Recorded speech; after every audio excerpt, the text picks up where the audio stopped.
Assalamualaikum warahmatullahi wabarakatuh. It's time to study keterampilan dasar mengajar fisika. Kali ini kita mempelajari tentang keterampilan mengajar kelompok kecil dan perorangan.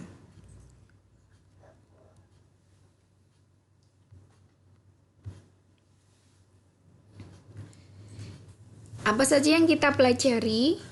Yang pertama adalah definisi keterampilan mengajar kelompok kecil dan perorangan. Yang kedua adalah komponen keterampilan mengajar kelompok kecil dan perorangan.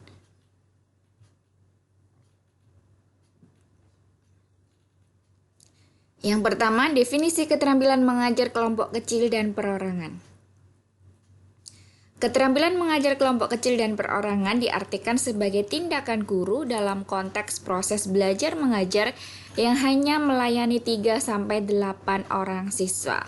Karena di sini kelompok kecil, maka kelompok yang dilayani hanya 3-8 siswa. Dalam pengajaran kelompok kecil dan perorangan, memungkinkan guru memberikan perhatian terhadap setiap siswa secara perorangan, serta terjadinya hubungan yang lebih akrab antara guru dan siswa dengan siswa. Jadi pelayanannya lebih ke individual siswa atau lebih ke perorangan, bagaimana kesulitan yang dialami siswa, apakah siswa bisa belajar dengan baik dan sebagainya. Yang kedua, komponen keterampilan mengajar kelompok kecil dan perorangan. Ada 4 komponen. Yang pertama adalah keterampilan mengadakan pendekatan secara pribadi, jadi bagaimana guru melakukan pendekatan terhadap siswa. Yang kedua adalah keterampilan mengorganisasi, jadi mengorganisasi siswa belajar. Yang ketiga adalah keterampilan membimbing dan memudahkan pelajaran, jadi misalkan fisika dianggap sebagai pelajaran yang sulit, bagaimana guru bisa membimbing dan memudahkan materi-materi dalam fisika. Yang keempat, keterampilan merencanakan dan melaksanakan kegiatan belajar mengajar. Jadi guru itu perlu membuat rencana pembelajaran dan melaksanakan pembelajaran dengan sebaik mungkin untuk mencapai tujuan pembelajaran. Kita bahas satu-satu. Yang pertama adalah keterampilan mengadakan pendekatan secara pribadi. Agar potensi yang ada dalam diri siswa dapat dikembangkan secara optimal, untuk mencapai tujuan pembelajaran, siswa perlu merasa yakin bahwa guru siap mendengarkan segala pendapatnya dan akan membantunya. Jadi, siswa itu perlu merasa benar-benar diperhatikan oleh guru. Misalkan siswa memberikan pendapat, maka guru perlu memperhatikan bagaimana pendapat siswa. Bagaimana cara melakukan pendekatan secara pribadi? Yang pertama adalah menunjukkan kehangatan dan kepekaan terhadap kebutuhan siswa baik dalam kelompok kecil maupun perorangan. Jadi guru harus tahu, misalkan siswa berkelompok dalam kelompok kecil untuk mengerjakan LKS, maka guru harus tahu apakah siswa tersebut atau kelompok kecil atau secara perorangan mengalami kesulitan dalam mengerjakan. Jangan sampai akhir pembelajaran siswa tidak bisa mengerjakan LKS tapi guru tidak tahu. Yang kedua, mendengarkan secara simpatik ide-ide yang dikemukakan siswa. Jadi setiap ide siswa itu harus didengarkan dengan baik. Guru tidak boleh menganggap ide siswa itu adalah ide yang jelek. Semua ide harus dihargai dengan baik. Yang ketiga, memberikan respon positif terhadap buah pikiran siswa. Misalkan guru bisa memberikan penguatan positif, baik berupa penguatan verbal maupun non-verbal terhadap pikiran siswa.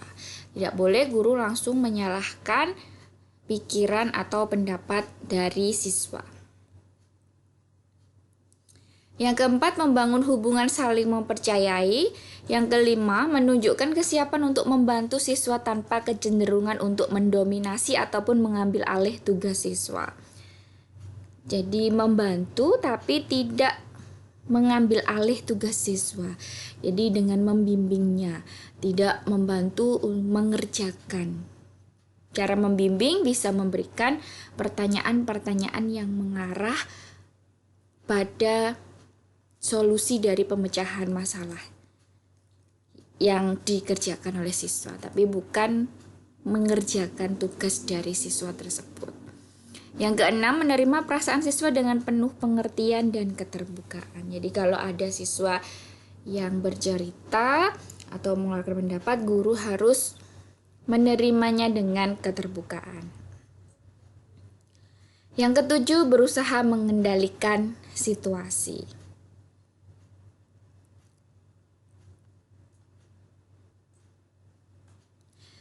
Yang B, keterampilan mengorganisasi.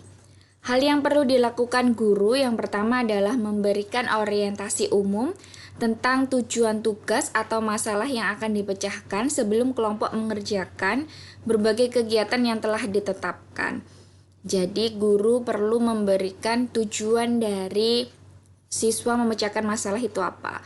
Di dalam LKS, lembar kerja siswa, pasti ada tujuannya. Misalkan untuk mengetahui hubungan antara frekuensi dengan periode. Misalkan lagi untuk mengetahui hubungan antara kecepatan perpindahan dan waktu. Nah, dengan mengetahui tujuan tersebut, siswa bisa memecahkan masalah atau berdiskusi untuk mencapai tujuan. Yang kedua, memvariasi kegiatan. Ini sudah dipelajari di keterampilan mengadakan variasi, jadi tidak hanya diskusi saja, tapi di sana nanti harus ada presentasi, tanya jawab, eksperimen, dan sebagainya, biar tidak bosan siswa. Yang ketiga, membentuk kelompok yang tepat. Kelompok yang tepat adalah kelompok yang heterogen. Heterogen baik dalam jenis kelaminnya, ada perempuan dan laki-laki, dan kemampuannya juga berbeda. Ada siswa yang berkemampuan tinggi, sedang, dan rendah dalam satu kelompok. 4. Mengkoordinasi kegiatan. Jadi dalam kegiatan kelompok perlu dikoordinasi waktunya dalam mengerjakan. Misalkan siswa harus selesai dalam melakukan eksperimen dalam waktu 30 menit, melakukan diskusi dalam waktu 20 menit. Nah, ini perlu dikelola dengan baik, bagaimana mengkoordinasikan kegiatan sehingga kegiatan bisa selesai tepat waktu dan bisa mencapai tujuannya. Yang kelima, memberikan perhatian. Jadi guru perlu memberikan perhatian ke siswa, misalkan dengan berkeliling ke kelompok, dengan memperhatikan pendapat suatu siswa secara perorangan. Yang keenam adalah mengakhiri kegiatan. Mengakhiri kegiatan ini bisa dilakukan dengan memberikan kesimpulan berdasarkan tujuan yang telah ditentukan dalam menyelesaikan suatu masalah. Yang bisa memberikan kesimpulan bisa guru meminta siswa dan dibimbing oleh guru. Yang C, keterampilan membimbing dan memudahkan pelajaran. Keterampilan ini memungkinkan guru membantu siswa untuk maju tanpa mengalami frustasi. Hal yang perlu dilakukan guru yang pertama adalah memberikan penguatan yang sesuai dengan bentuk kuantitas dan kualitas. Karena pada dasarnya penguatan merupakan dorongan yang penting bagi siswa. Jadi penguatan itu kan ada di keterampilan memberi penguatan sudah dipelajari, ada verbal dan non-verbal. Dan dalam memberikan penguatan juga harus bervariasi. Misalkan, bagus sekali pekerjaan kamu. Ya, pintar. Atau dengan tepuk tangan, atau dengan menepuk pundak. Yang kedua, mengembangkan supervisi proses awal, yaitu mencakup sikap tanggap guru terhadap siswa secara perorangan maupun keseluruhan yang memungkinkan guru melihat atau mengetahui apakah segalanya berjalan dengan baik. Jadi bisa melihat apakah siswa itu sudah melakukan pekerjaan atau proses pemecahan masalahnya sudah berjalan baik atau tidak. Apakah ada kesulitan yang dialami siswa. Kadang ada sekelompok siswa yang tidak mau bertanya ketika mengalami kesulitan, tapi diam saja dan guru tidak mengetahui sehingga sampai akhir tidak mengerjakan. Nah, itu jangan sampai terjadi seperti itu. Jadi guru harus mengetahui apakah semuanya berjalan dengan baik, apakah siswa tidak mengalami kesulitan. Yang D, keterampilan merencanakan dan melaksanakan kegiatan belajar mengajar. Keterampilan ini mencakup hal-hal yang berhubungan dengan kurikulum, terutama pengembangannya. Hal yang perlu dilakukan guru adalah yang pertama, membantu siswa menetapkan tujuan pembelajaran yang dapat dilakukan dengan diskusi atau menyediakan bahan-bahan yang menarik yang mampu menstimulasi siswa untuk mencapai tujuan tertentu. Jadi guru itu perlu membuat tujuan pembelajaran, atau dalam suatu kegiatan di lembar kerja siswa itu harus ada tujuan kegiatannya dan harus menstimulasi atau memberikan rangsangan ke siswa untuk mencapai tujuan tertentu atau tujuan tersebut. Misalkan dengan melakukan suatu eksperimen, diskusi, tanya jawab, dan sebagainya. Dan menyediakan bahan-bahan. Jadi guru itu perlu sebagai fasilitator dengan memberikan fasilitas ke siswa sehingga siswa bisa belajar dengan baik untuk mencapai tujuan. Yang kedua, merencanakan kegiatan belajar bersama siswa yang mencakup kriteria keberhasilan, langkah-langkah kerja, waktu, serta kondisi belajar. Nanti di pertemuan selanjutnya kita belajar membuat RPP, rencana pelaksanaan pembelajaran. Di sana ada kompetensi dasar. Dari kompetensi dasar itu dikembangkan suatu indikator, kemudian tujuan pembelajaran sampai dengan langkah-langkah kegiatan pembelajaran. Ada model pembelajaran apa yang digunakan, metode yang digunakan, strategi dan pendekatan apa yang digunakan untuk mencapai tujuan pembelajaran. Dan waktunya berapa dalam melakukan kegiatan pembelajaran. Yang ketiga, bertindak atau berperan sebagai penasehat bagi siswa bila diperlukan. Hal ini dapat dilakukan dengan berinteraksi aktif. Jadi guru juga bisa sebagai penasehat, memberikan nasihat kepada siswa jika diperlukan,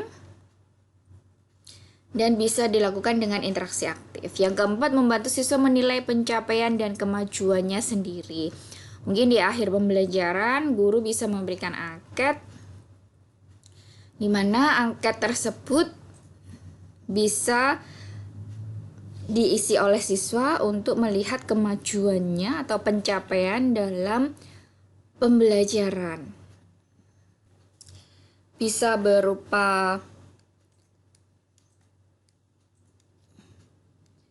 self-assessment, di mana siswa menilainya sendiri kemampuannya atau pencapaiannya, atau peer assessment.